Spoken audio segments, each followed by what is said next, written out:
ডিম বানাবো। ডিম দিয়ে আলু দিয়ে তরকারি। দেখো ডিমগুলো সেদ্ধ করে নিচে থাকতে, চলো তোমার দেখাই। দেখো বন্ধুরা ডিমগুলো একটু কেটে কেটে দিয়েছি, নাহলে পরে তেলে পড়লে পরে ফাটবে, তো তার জন্য দেখো তেল দিয়ে নিয়েছি। ওই ডিমগুলো দিয়ে দিই।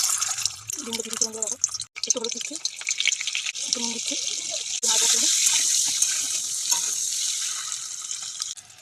বন্ধুরা ডিমগুলো ভালো হয়ে গেছে, লাল করে দিয়েছি, তুলে দেবো। ডিমগুলো তুলে নিয়েছি বন্ধুরা। দেখো ডিমগুলো তুলে নিয়েছি। দেখো আলু কেটে রেখে দিয়েছিলাম ডুমো ডুমো করে, আলুগুলো ভাজবো। দেখো ডিম আলুগুলো দিয়ে দিয়েছি। দেখো বন্ধুরা আলুটা একটু নুন দিয়ে ভেজে নিচ্ছি অল্প করে। দেখো বন্ধুরা আলুটা ভাজা হয়ে গেছে, তুলে নেবো। দেখো বন্ধুরা আলুগুলো তুলে নিয়েছি ভেজে।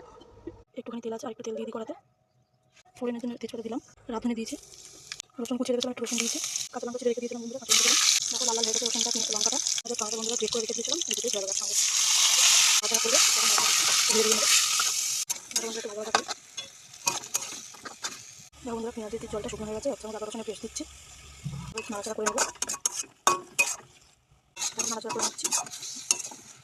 আদা রসুনের পেস্টটা পেঁয়াজ সঙ্গে মিশে গেছে, এবার মশলা দেবো। দেখো হলুদ গুঁড়ো, লঙ্কা গুঁড়ো, ধনে গুঁড়ো, জিরে গুঁড়ো আর কাশ্মীরি লঙ্কা গুঁড়ো সব একসঙ্গে দিয়ে দেবো। মিশিয়ে নিচ্ছি মশলাগুলো। মশলাটা একটু কষার জন্য অল্প একটু জল দেবো বন্ধুরা, অল্প জল দেবো। দেখো মশলাটা করছি, মশলা বন্ধুরা একটু নুন দেবো, নুনটা দিয়ে নিয়ে নিচ্ছি। দেখো আর একটু মশলাটা কষা কষিয়ে দেবো। দেখো বন্ধুরা মশলাটা আলুটাকে ঝোল করছি। দেখো আলুটা সেদ্ধ হয়ে গেছে, এবার ডিমগুলো দিয়ে দেবো।